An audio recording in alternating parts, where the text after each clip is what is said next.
let's talk about tech. Let's talk about some kit. I love to talk kit and tech.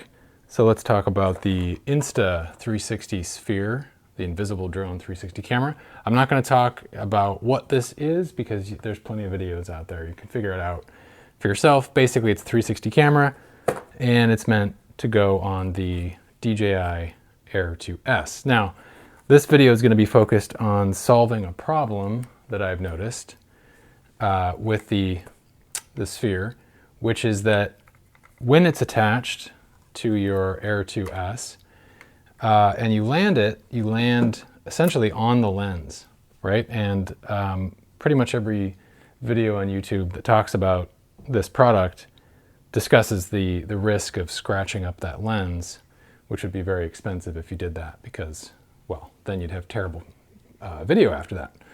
So I got to looking on Amazon and I found a product that I think can solve this problem sort of well.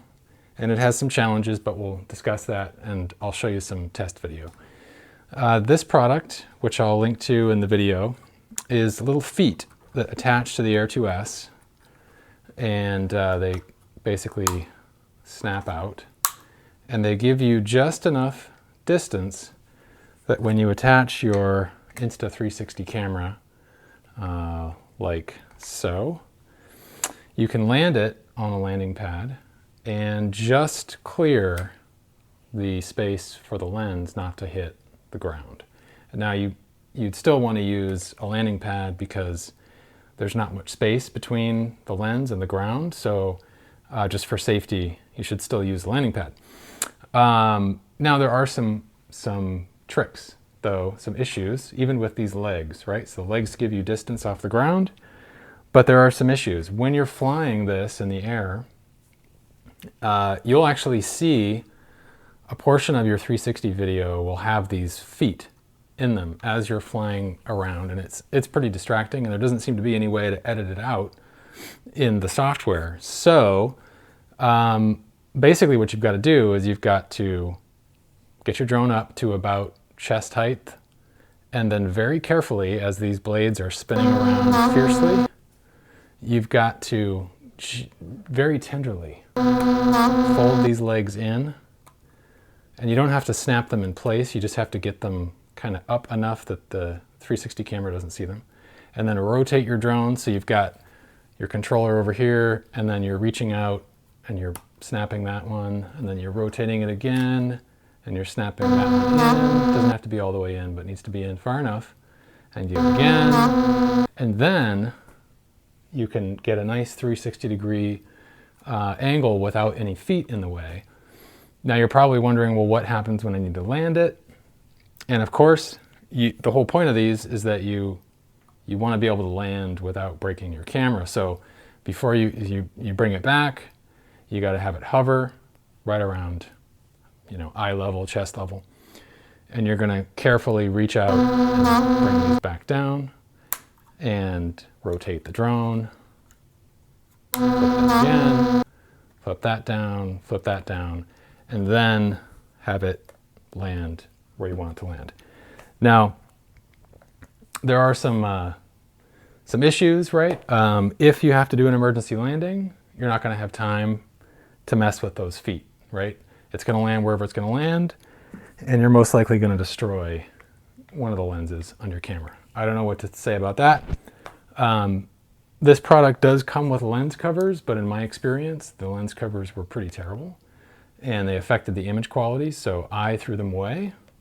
And I don't use them, which is a large part of why I'm trying to experiment with this example here. All right, let's take a look at some of the test footage and you'll see what it looks like and how I do this little operation. You want to take into consideration the wind conditions when you are going to perform this foot maneuver deal. This train is putting off so much wind that you really can't safely get close to it without risking hitting your hand on the propellers.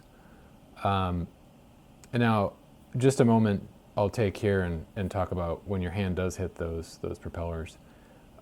In this video that we're watching here, I did actually slip up and kind of graze my finger on them, and it's actually not that bad as long as it just kind of like hits the top of your finger, it's not a big deal, like right there. You'll survive it. But yeah, I wouldn't recommend doing that. But you know, you'll notice that the drone's pretty stable, right? Like you can put a fair bit of pressure on those legs to get them folded in, and it's okay. From this angle, what I wanted to show here was just kind of what it looks like when you're operating the 360 drone and what some of the capabilities are. In a second here, we're going to see some lens flare, and this is an issue that I don't know that any of the videos I saw on YouTube really discussed this, but I did contact Insta360 and I showed them a screenshot actually from this footage that we're watching right now. And you see that little dot right there that just popped up? That's what I'm talking about. That's the lens flare. And I'm pretty sure it's lens flare because it's always opposite the position of the sun. If you rotate the drone, the lens flare doesn't really change. I mean, it changes, but it doesn't go away or really change all that much.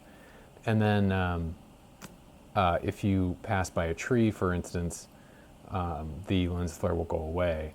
So when I contacted support about this, they really didn't have much to say except don't use it in the sun, which to me seemed weird because in the sun is when there's good footage, right? Good lighting, and you really need that to get these great colors and everything. So that seems like kind of a lame answer from Insta360. But you know, lens flare is a thing for all cameras. So, and I know that other 360 cameras suffer from problems with lens flare as well. So I think it's just a matter of getting creative with the editing and just kind of avoiding it. Like you can see right now, it's not there because, you know, just the where I'm focusing on is different. So good luck to you if you end up buying this product or you're already using it. I hope this technique helps you. And thanks for watching. Take care.